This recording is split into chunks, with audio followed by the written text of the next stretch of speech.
Não é normal você encontrar um ser humano cujo foco não é o sucesso pessoal, mas é o sucesso coletivo. Nós estamos dentro de uma religião que serve o nosso ego. Um indivíduo com amor ao próximo vai te fazer mais do que um indivíduo com diploma, mas que está a viver para o seu ego. Mas o chamado para seguir Jesus é o chamado para mortificar o ego.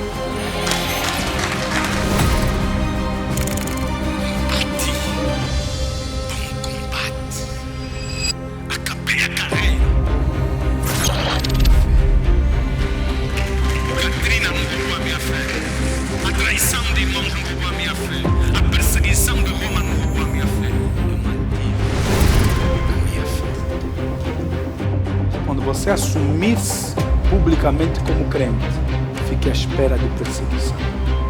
Todos os apóstolos passaram por perseguição. Todos os apóstolos passaram por luta. E é por isso que você precisa de um ensino sólido para te manter em meio a... Aleluia.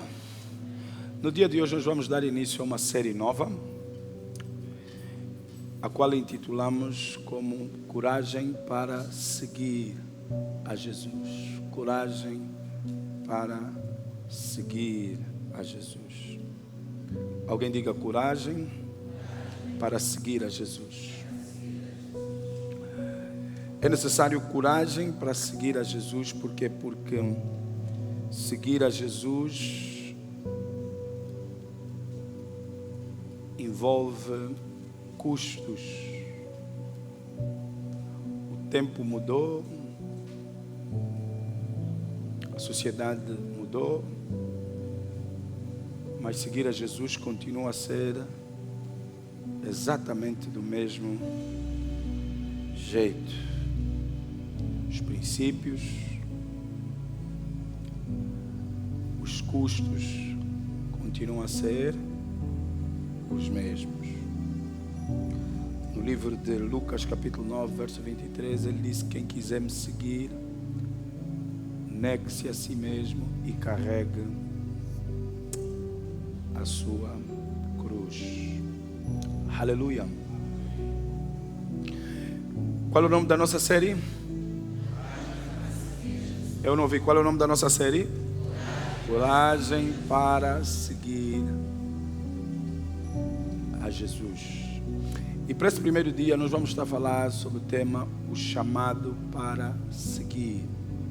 O chamado para seguir.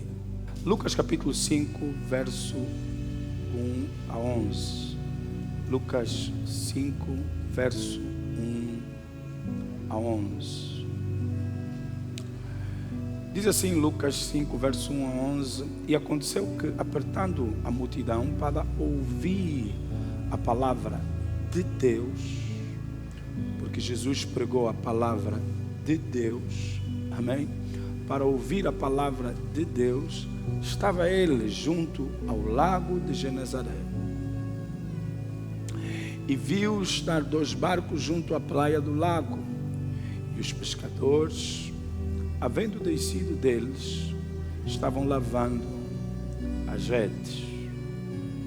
E entrando num dos barcos, que era o de Simão, pediu-lhe que o afastasse um pouco da terra. E assentando-se, ensinava de onde? Do barco. A multidão. Verso 4.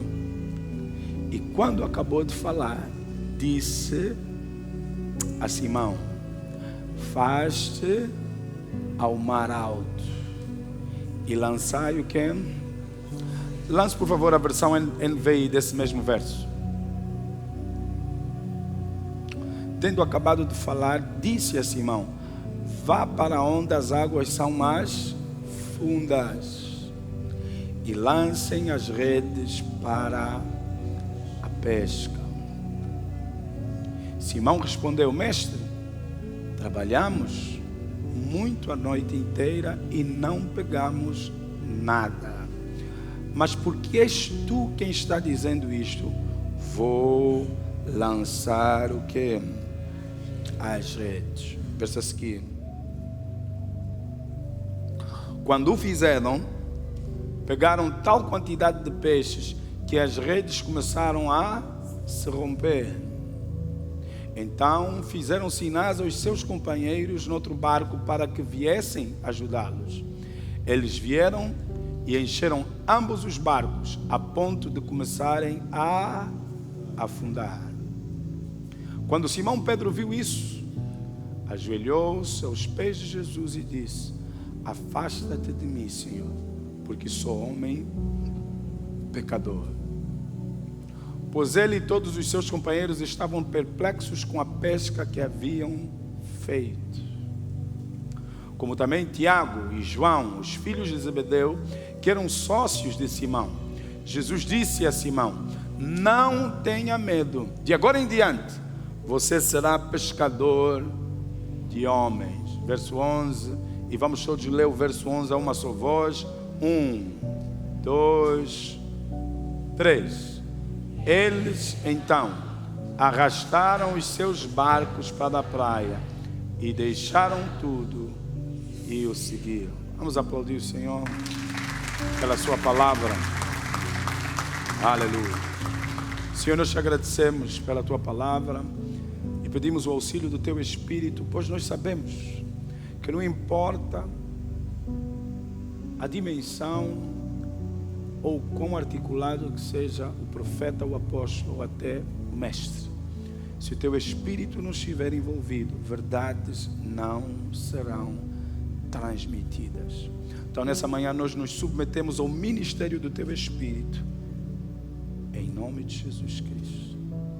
E quem crê que ele ouviu a nossa oração, dá um amém.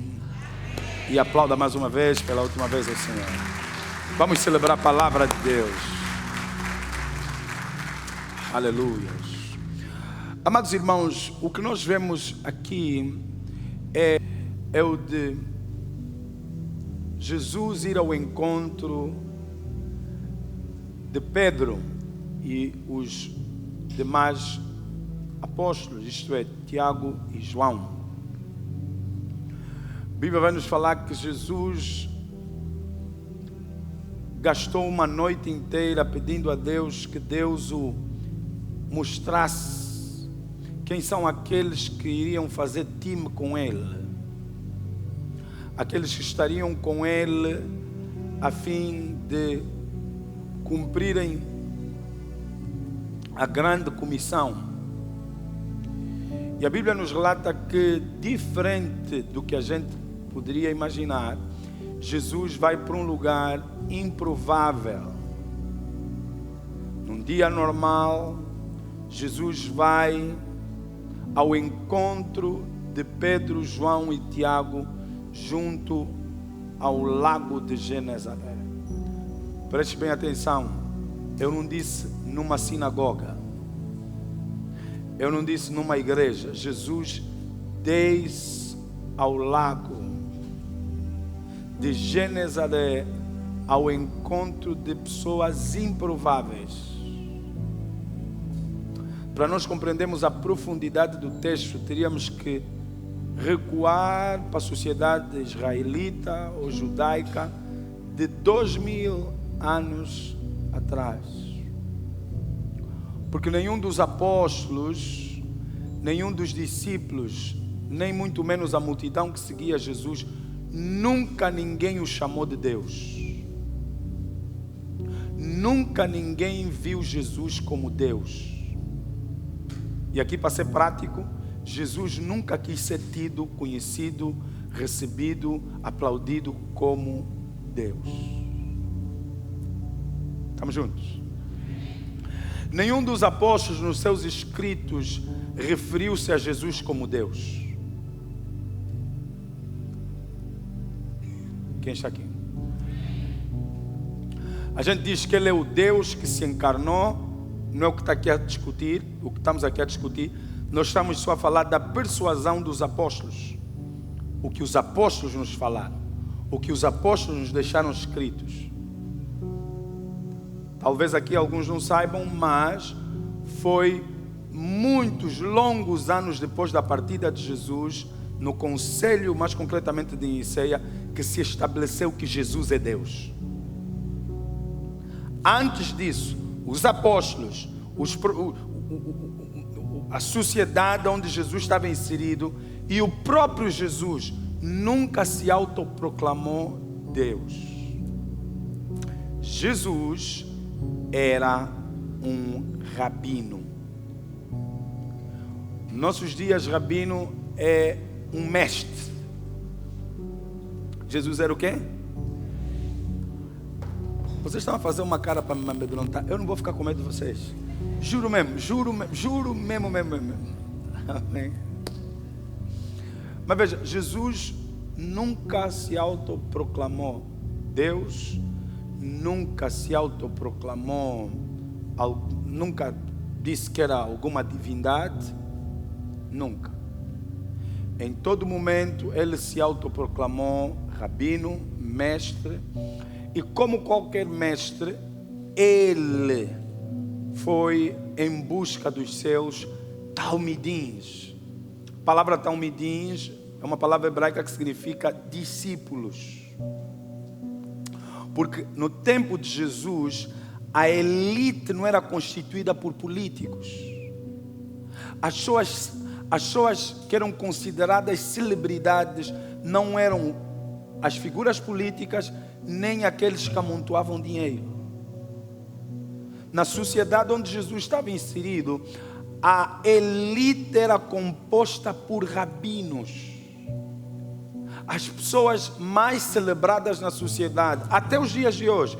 Se você for para Israel, os rabinos são mais respeitados do que Benjamin Netanyahu. Vocês estão comigo? Existe um perigo. E qual é o perigo que eu quero aqui falar? Você pode ler a Bíblia, que é antiga, com a mentalidade de hoje. E se você lê a Bíblia com a mentalidade capitalista, democracia e etc., você vai construir ideias equivocadas. É por isso que para qualquer intérprete é crucial, é fundamental que ele primeiro compreenda o contexto da sociedade aonde, a sociedade de onde Jesus e os apóstolos faziam parte. Se você está comigo até aí, me dá um amém. Você está comigo, não é? Glória a Deus. Então, no tempo de Jesus, nunca, na sociedade onde Jesus estava, nunca eram os discípulos que corriam atrás dos mestres. Você podia ser o indivíduo mais brilhante. Se um mestre não quisesse te receber, ele não te recebia. Os mestres é que escolhiam quem seriam os seus discípulos. Isso por si só é uma figura que nos fala da graça de Deus. Porque não somos nós que o escolhemos, mas Ele é que nos escolheu a nós. Aleluia. Fala para o irmão do lado, foi Ele que me escolheu. Foi Ele que me escolheu. Nos dias de hoje, se você não compreender o contexto, você não vai ver a grandeza desse texto. Por quê? Porque para alguns o texto é bonito, a pesca maravilhosa, e muitos até usaram, eu já cometi esse erro, de usar esse texto para falar de prosperidade, quando esse texto fala de largar prosperidade para seguir a Jesus. O texto não termina com o milagre da pesca, o texto termina com eles abandonando a pesca para seguir Jesus. Entendeu? Deu para entender? Mas se você não perceber, e se os teus valores não tiverem alinhados aos valores da sociedade onde Jesus estava, você não vai compreender a profundidade da grandeza desse encontro. Por quê? Porque se você for ver, o texto nos fala principalmente de uma figura cujo nome é Pedro. Por que o texto ou o escritor nos destaca a figura de Pedro? E por que será que é Pedro, de todos os outros apóstolos, que lá estavam Tiago e João, é Pedro que diz: aparta-te de mim? Não é que Pedro era mais pecador do que os outros. É simplesmente, veja, o mindset daquela sociedade era o mindset de mestre e discípulos. Será que eu estou a complicar? Era a mentalidade de mestre e discípulos. E veja, os mestres é que escolhiam os discípulos. E qual é a questão? De todos os apóstolos, Pedro era o único que era maior de idade.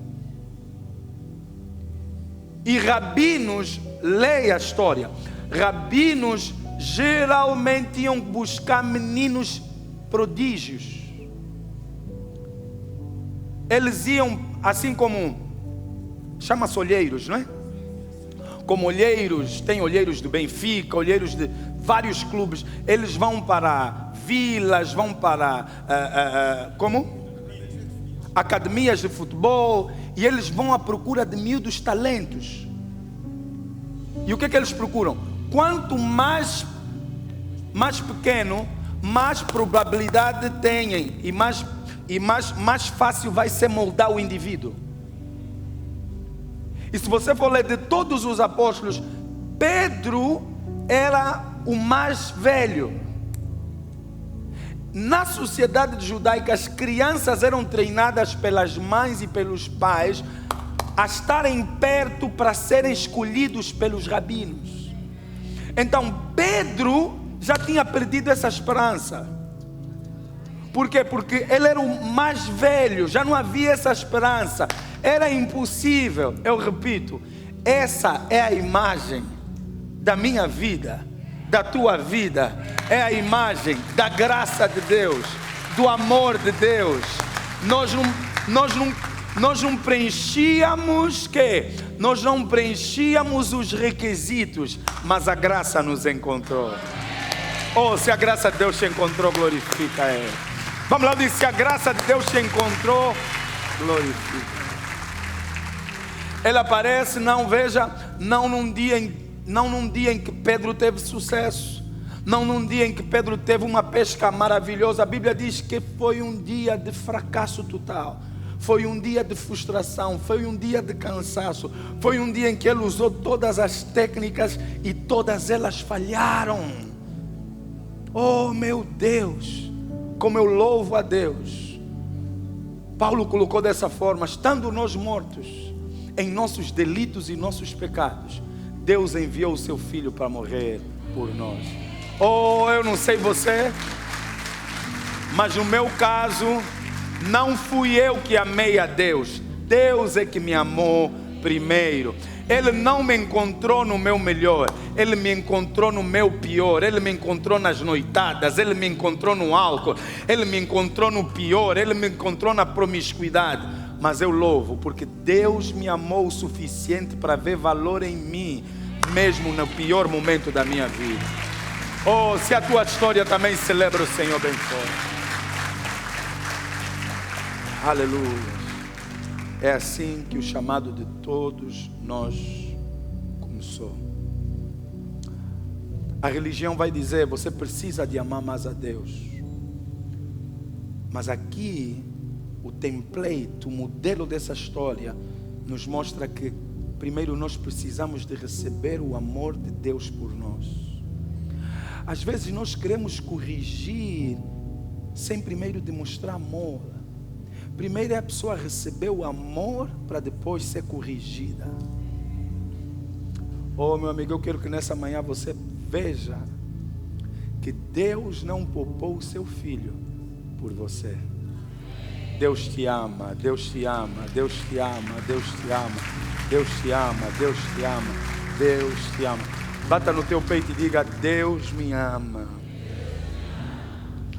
Eu tenho apresentado desde as 6 horas 2 princípios em cada um dos cultos que regem, 2 princípios que regem o chamado. O primeiro princípio: reconheça quem Jesus é. Reconheça quem Jesus é. Reconheça quem Jesus é. Você não vai conseguir seguir alguém que você não reconhece quem ele é. Reconheça quem Jesus é. Alguém diga: reconheça quem Jesus é. Ou quem é Jesus. Verso 8. Verso 8. Simão Pedro prostrou-se aos pés de Jesus, dizendo: ausenta-te de mim, que sou um homem pecador. Lança a versão NTH. NTH.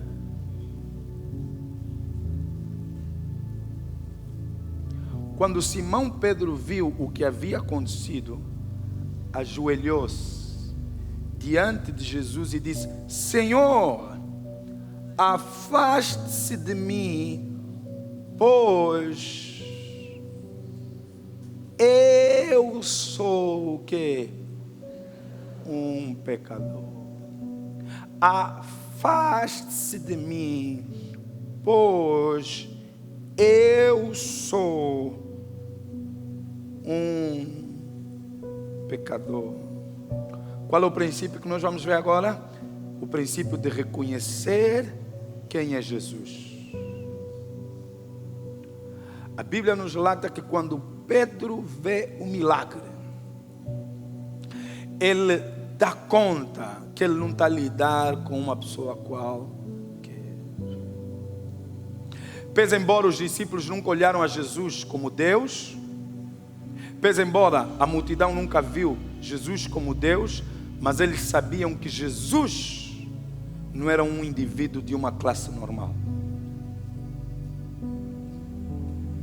Por quê? Porque ele trabalhou toda a noite.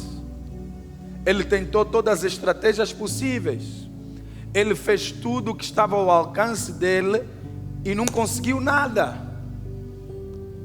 E quando esse mestre lhe mandou lançar a rede, repentinamente o que era impossível para ele, humanamente falando, tornou-se possível.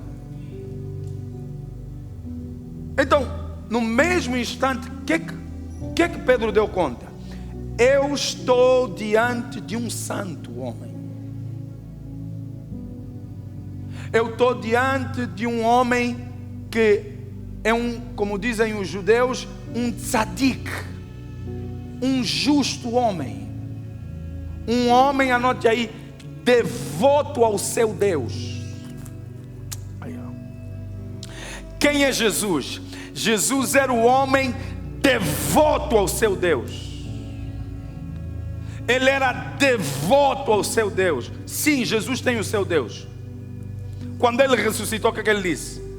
Eu vou para o meu Pai e meu Deus, que será o vosso Pai e vosso Deus.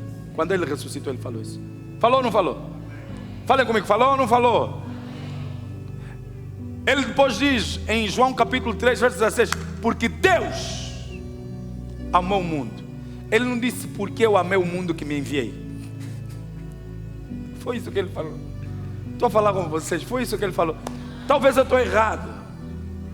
Ele disse porque eu amei o mundo de tal forma que eu me enviei. Eu amei o mundo de tal forma que eu vim. Ele não podia dizer eu amei o mundo então vim. Por que nos complicar? A religião tenta complicar o que Jesus deixou claro. Porque Deus é que amou o mundo de tal forma que me enviou. Que enviou o seu filho. Quem é o filho? Não é Deus que está no céu. É Ele que é o filho. Ah, vocês não estão comigo. É Ele que é o filho. Então quem é Jesus? É o homem devoto ao seu Deus. Quem é esse Jesus? É o homem que veio como o quê? Que veio como cordeiro. Quando João Batista viu Jesus, ele disse que esse é o cordeiro imaculado que tira o quê? O pecado do mundo. Quem é Jesus?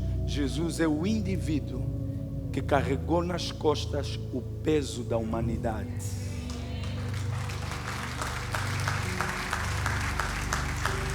Preste atenção, quando Pedro viu Jesus, ele viu um homem nobre que, veja, que não vivia para o cumprimento dos seus prazeres e desejos.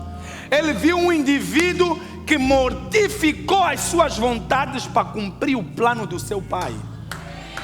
Quando ele viu Jesus, ele viu um servo devoto ao seu Senhor. Um servo devoto ao seu Senhor. Logo, no mesmo instante, Pedro não teve outra opção a não ser descer dos seus saltos altos, descer do seu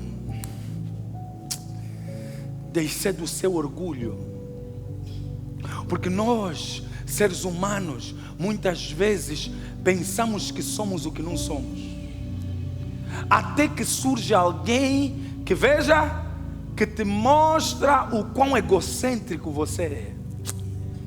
Oh, calma, alguém está ouvindo o que eu estou falando? Até que surge um indivíduo que é tão dedicado a Deus, que expressa a tua carnalidade e o teu foco em você mesmo. Quando Pedro encontrou-se com Jesus, ele descobriu que ele era egocêntrico. Quando Pedro encontrou-se com Jesus, ele descobriu que ele, Pedro, era um pecador. Ele estava mais preocupado com os seus planos do que com os planos de Deus.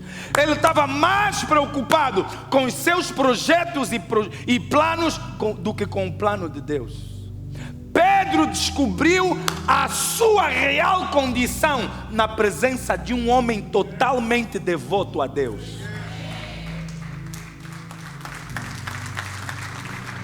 Eu vou repetir: na presença de um homem, porque se você não acredita que Jesus foi homem, então você como homem também não pode ser devoto a Deus. Jesus foi homem para mostrar a você e a mim que como homem você pode ser totalmente devoto ao teu Deus. Aleluias! Devoto a quem? A Deus, e não a você, e não aos teus planos.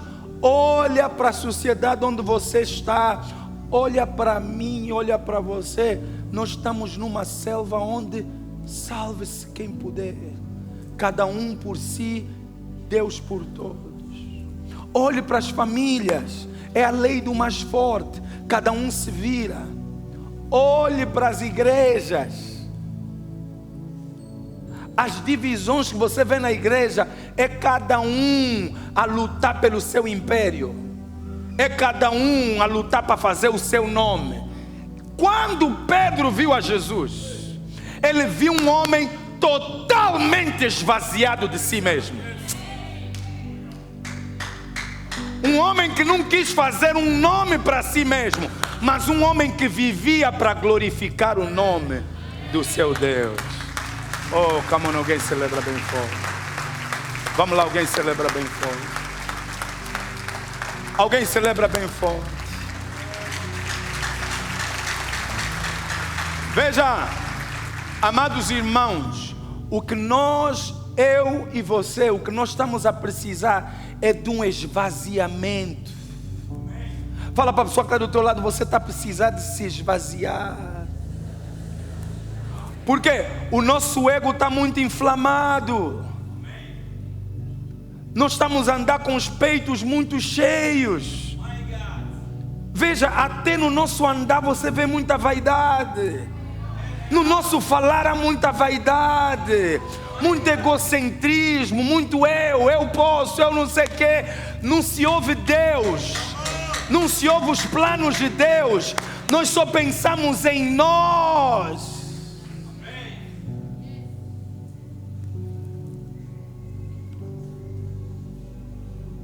É por essa razão que quando Pedro viu Jesus, ele dobrou-se. ele dobrou-se, porque não é normal você encontrar um ser humano que está preocupado mais com os outros do que consigo mesmo. Não é normal você encontrar um ser humano cujo foco não é o sucesso pessoal, mas é o sucesso coletivo. Ouça, é por essa razão que esse fermento até já entrou dentro das nossas igrejas. Eu estou a falar daqui. Que se você não prega uma mensagem voltada para o egocentrismo, Deus vai te fazer, Deus vai te dar, Deus vai te elevar, Deus vai te prosperar, as pessoas não ficam alegres. Nós estamos dentro de uma religião que serve o nosso ego e inflama ainda mais o nosso ego. Mas o chamado para seguir Jesus é o chamado para mortificar o ego, para desinflamar o ego. É o chamado para se tornar servo. É o chamado para se tornar servo. É por isso que ele diz, naquele tempo ele diz, que é mais fácil um camelo passar pelo buraco. Imagine isso, o buraco de uma agulha. Imagine o tamanho do camelo. Jesus disse, é mais fácil o camelo. Por que o camelo? Porque o camelo nunca é transportado. Você já viu alguém a carregar o camelo? O camelo carrega os outros. Não, você não ouviu o que eu falei. O que é que Jesus estava a dizer? Se o teu foco é amontoar, é mais fácil até o camelo entrar pelo buraco da agulha do que um rico que está a amontoar para ser o boss da família, para ter casa no condomínio. Não entenda mal, ter casa no condomínio não é pecado, não é do diabo. Permaneça nessa casa aí do condomínio, não se sinta mal. Mas o que que Jesus estava a dizer? Qual é a razão da tua existência? Você está a viver para juntar ou você está a viver para espalhar? Você está a viver para fazer um nome para você? Ou você sabia que se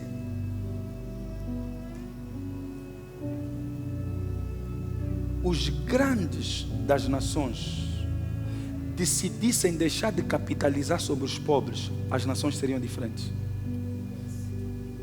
Não, você não ouviu o que eu falei.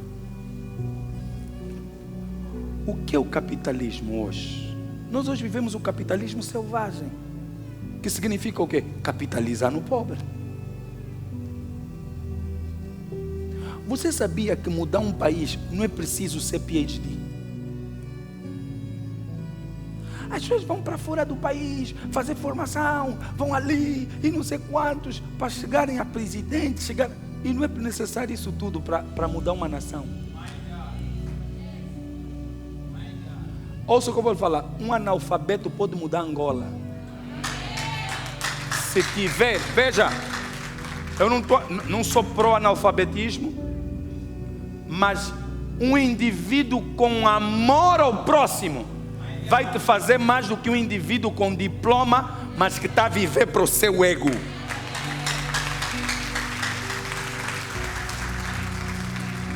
Será que eu estou certo? Ou estou errado? E nessa manhã, Jesus também apareceu para mim e para você. Será que você vai descer do teu pedestal e assumir, eu estou a viver para mim? Estou a viver para o meu ego? Eu sou um pecador? Ou será que você não vai descer do teu pedestal? Deixa eu lhe falar nessa manhã. Existe uma vida mais alta. E essa vida mais alta não é viver para você. Se o grão de trigo caindo na terra não morrer, fica ele que só. Mas se ele morrer, o que acontece? Dará muito fruto. E um dia esse grão de trigo que é Jesus morreu e hoje olha o fruto.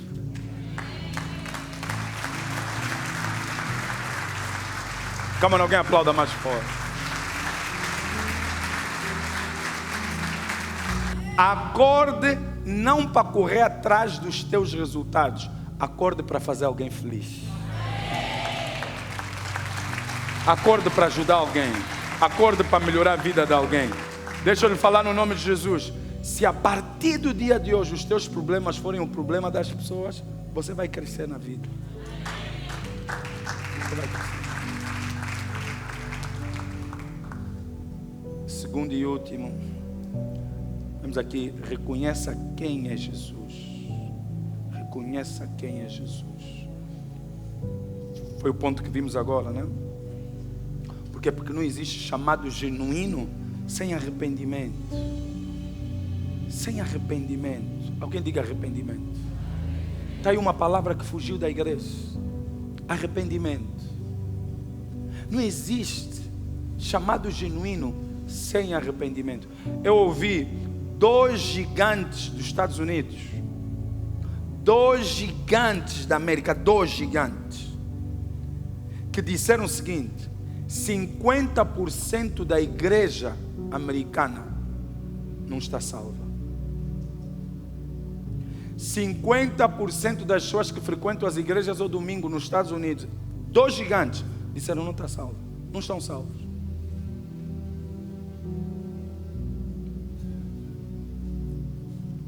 Por quê? Porque hoje as pessoas procuram a igreja para solucionar os seus problemas. Deus me ajuda, Deus me resolve esse pendente, Deus abre uma porta, Deus abre o meu ventre, Deus traz o meu marido. E Deus está do céu a dizer: mas eu sou teu sogro. Deus vai falar com o meu marido: Deus, eu não sou teu sogro. Quando vocês casaram eu não estava lá.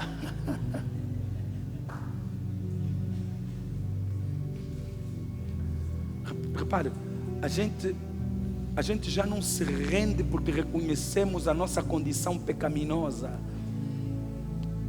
A gente se rende porque queremos alguma coisa. Porque se oramos, se vais na igreja, a empresa corre melhor. Os negócios vão acelerar.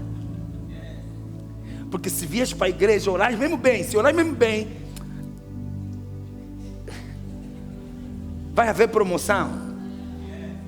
A igreja se transformou num lugar de encontro dos maiores materialistas.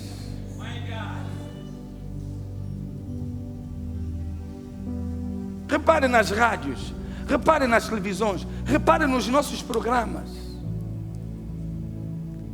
Portas abertas. É amanhã mesmo. É já. Velocidade. E erguemos um grupo de pessoas que, quando as coisas estão a correr mal, abandonam a Deus. O objetivo de Jesus ter vindo não foi te dar uma casa nova. O objetivo foi salvar a tua alma da condição pecaminosa. Salvar a tua alma. E se os negócios da tua empresa piorarem?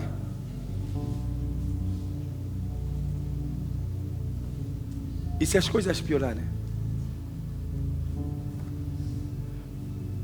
E se Deus não te fizer rico? Alguém veio ter com Jesus, Jesus lhe disse: vende tudo e me segue. E se ao invés de ganhar você perder? E se ao invés de prosperar a tua empresa fechar, ficares desempregado? E se ao invés de ganhar você perder o teu filho? Se morrer o filho que você ama? Pastor, não fala isso. Não estou a falar. Nesse domingo, Deus não te chamou para ganhar, Ele te chamou para perder.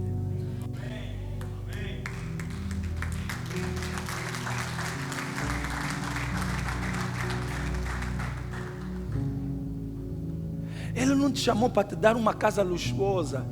Ele te chamou para você abrir mão desse mundo e da glória desse mundo por Ele. Repito, eu não estou a dizer para você vender a tua casa jamais. Eu estou a falar para a tua casa não estar no teu coração, para a tua casa não te definir.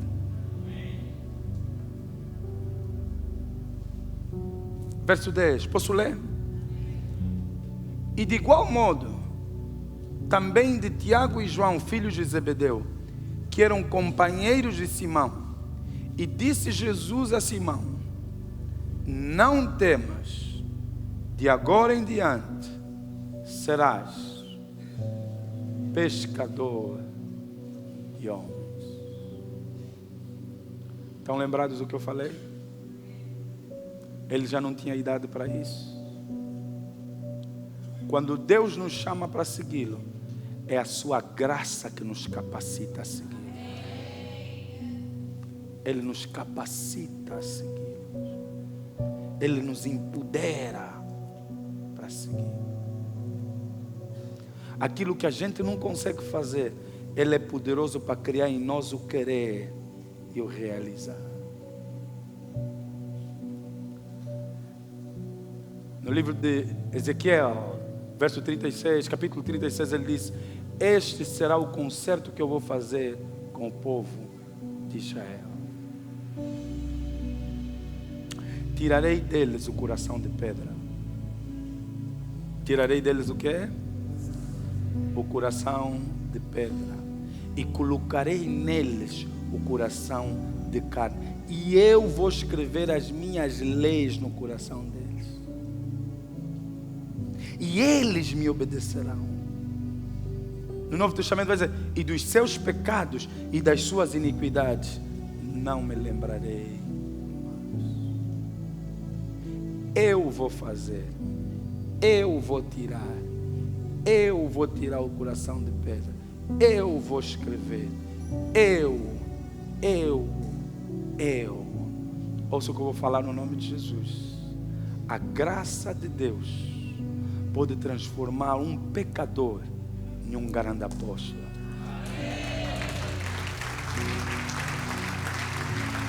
A graça de Deus pode fazer um homem violento, agressivo, transformar-se num homem gentil. A graça de Deus é poderosa para fazer de uma mulher rixosa uma mulher submissa. A graça de Deus, quando alcançou a mulher junto ao tanque, a Bíblia diz que ela era infeliz no amor, teve vários relacionamentos, mas quando a graça lhe alcançou, ela se transformou numa evangelista. Eu vim para dizer: a graça de Deus está aqui nessa manhã. E essa graça vai te transformar. Fique de pé no nome do Senhor Jesus. Alguém pegou algo nessa manhã? Aplauda o Senhor se você pegou algo nessa manhã.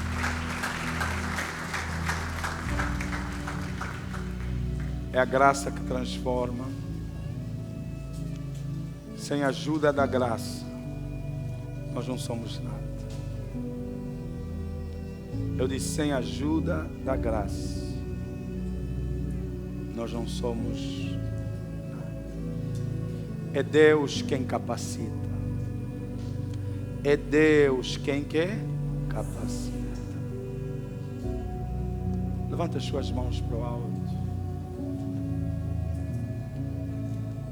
e peça ajuda a Deus. Peça ajuda a Deus. Peça ajuda a Deus.